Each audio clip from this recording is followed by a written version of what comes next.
Assalamualaikum warahmatullahi wabarakatuh. Tahukah Anda, salah satu yang membedakan manusia dengan binatang adalah kemampuan manusia di dalam melakukan pemahaman dan refleksi terhadap dirinya sendiri.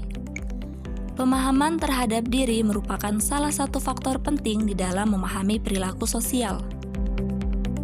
Bagaimana kita memandang diri kita sendiri berpengaruh pada bagaimana kita memandang dan memperlakukan orang lain. Nah, untuk memahami diri sendiri, kita perlu tahu apa itu diri.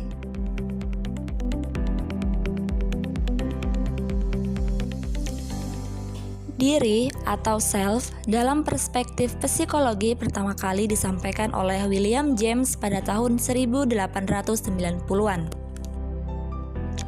Ada banyak pengertian mengenai self.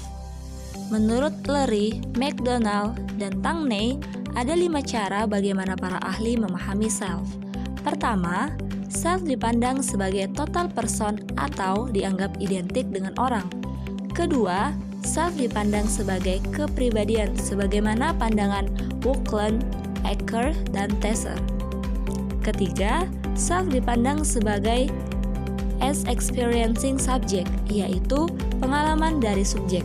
Keempat, self dipandang sebagai pengambil keputusan atau executive agent.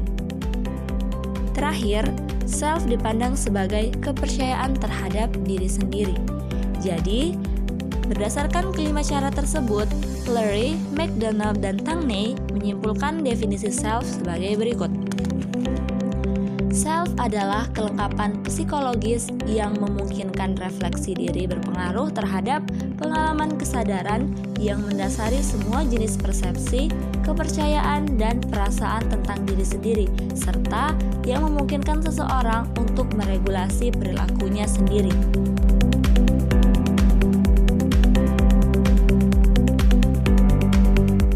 Nah, ada beberapa metode dalam memahami diri sendiri. Yang pertama, introspeksi. Kedua, pengamatan terhadap perilaku diri sendiri. Ketiga, penilaian orang lain. Keempat, perbandingan sosial. Kelima, refleksi terhadap reaksi orang lain. Dan yang terakhir, dengan sosialisasi.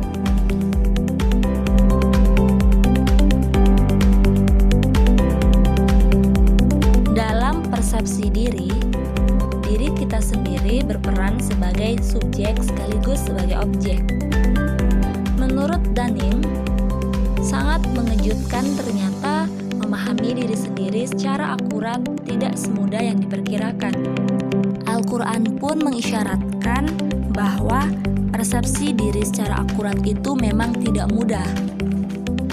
Kita dianjurkan untuk berhati-hati di dalam melakukan penilaian terhadap diri sendiri. Allah Subhanahu wa Ta'ala mengingatkan dalam surah Al-Hujurat ayat 11,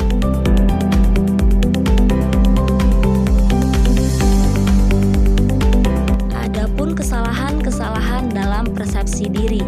Pertama, kita cenderung untuk tidak mau mengubah pengetahuan dan keyakinan tentang diri sendiri. Kedua, kita cenderung untuk mengklaim bahwa gambaran umum tentang kepribadian tertentu sesuai dengan karakteristik kepribadian diri kita sendiri. Ketiga, kita cenderung untuk menilai informasi positif tentang diri sendiri itu lebih tepat dibanding informasi negatif.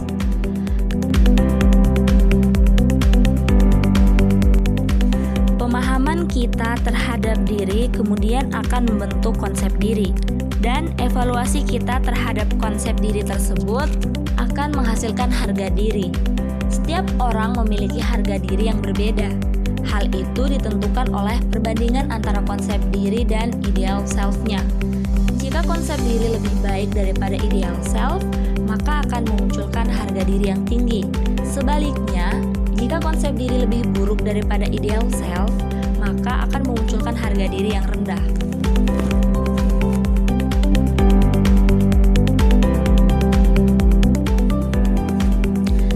Terakhir, regulasi diri. Self-regulation ini adalah suatu upaya untuk mengendalikan mengendalikan pikiran, perasaan, dan perilaku dalam rangka mencapai suatu tujuan.